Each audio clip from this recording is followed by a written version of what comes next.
the current law, children are still dying on a regular basis, and parents have to petition for the law to even get implemented, even though it's been passed. No one's been heard. Also, it doesn't stop the drug war. It doesn't stop anybody from getting arrested. So even if you have, a prescription from a doctor under this law, you can still get arrested for it. Which is why our newest demand is that we want Cyrus Vance, the Manhattan District Attorney, to give us written agreements that he will no longer prosecute medical or otherwise patients that have a card registered with the Buyers Club.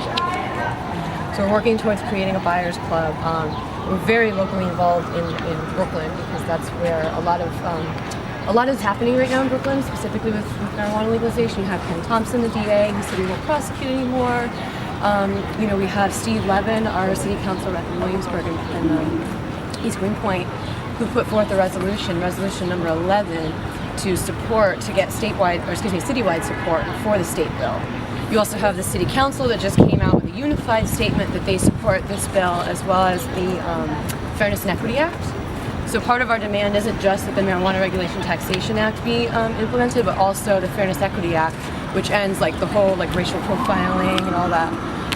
So there's a lot of laws as well on the federal level. You have state senators that put forth the medical bill for the whole federal system.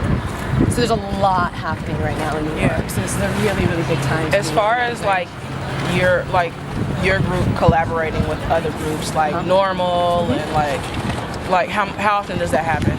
We're very, very involved with Normal, Empire State Normal, as well as Long Island Normal. Okay. They actually helped write the bill, the Marijuana Regulation Taxation Act, that we support. So they work closely with Senator Kreuger's office. We get a lot of our information on the progress of the bill, the regulations, the different drafts, all of that information we get from Normal. There are a lot of other organizations around New York and around the country that are working, endlessly on this. But what we say is that we are the most radical wing of the legalization movements. We are the boots on the ground, face-to-face, getting in there with the public. We get people, though this is what we're going to be out here today doing, is getting people to call the legislature, call Governor Cuomo, call Mayor de Blasio, and demand that they support this. Because if we don't do it, nobody else is. Mm-hmm. Yeah, definitely. So what do you think on the pro side needs to be done in order to kind of, debunk what the anti-side has to say? I mean, you have them saying a lot. I was talking to a woman yesterday that said, she said that although social medias and a lot of people on the web say that there's no actual harm in weed, there is. So Sure. What is your response to the anti-side? Well, there is, put it this way. Marijuana, I shouldn't even use that word because it's a racist slur for marijuana. Cannabis has existed on this planet for far longer than probably even man for all. It's been a part of human history for over 5,000 years. It's been prohibited legally for 80 years. In that 80 years, so much damage has been done to the public image of this plant. So the biggest job activists have is to educate each other, educate the public, educate your friends, educate your family, educate the legislature. A lot of times we unfortunately have to teach, the city council and the representatives that we have, how much power they actually have to get stuff done. Massive overhaul in public education is needed, not just about marijuana, but just the drug war at large and all these illegal drugs compared to, everything that's in your medicine cabinet, let alone sugar, alcohol, caffeine, the list goes on and on. As far as people who are against it, we're not really interested in having conversations with people who are against marijuana legalization because we're so far past that argument at this point. We're not trying to convince you that it should be legal because it should be legal.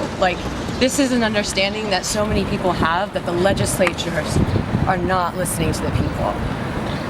If we get enough people out here making this demand, it doesn't really matter. You don't have to use it just like anything else, but you have to acknowledge the benefits from jobs and the economy to climate. We're also talking hemp. This isn't just restricted to medicinal use or recreational use, but also what the actual plant itself can do for society. We're talking about a healthier, happier society through preventative medicine for the people and, the deforestation problems. It just goes on and on and on. The naysayers continue being naysayers, but I think that public opinion has turned so much that like it's just going to be a matter of time before people start seeing the truth, and we have to work really hard to get that truth out there, which is why people in the media. You say you support medical marijuana, you can only do that by supporting recreational marijuana. Yes. Because the thing is that, first of all, mental health care is always stigmatized. And anxiety, depression, gender dysphoria, body dysmorphia, these are all things that we can help with. And these are often serious disorders that are debilitating, ruining people's lives. Like for me, I almost killed myself more than for weed, because weed actually cured my body dysmorphia that was caused by gender dysphoria. Also, I mean, this is our New York thing, but in New Jersey with Chris Christie's law, he vetoed edibles for adult patients. And the thing is, there are hospice patients who can't smoke because they're in the hospice center, so they can only have edibles. So even though they should be approved for this medical marijuana, they can't actually get access to it. That's all I wanted to add. Thank you. Can you say and spell your first and last name as well? Andy Dier, ANDIDIER. Okay. Sorry. Anybody else?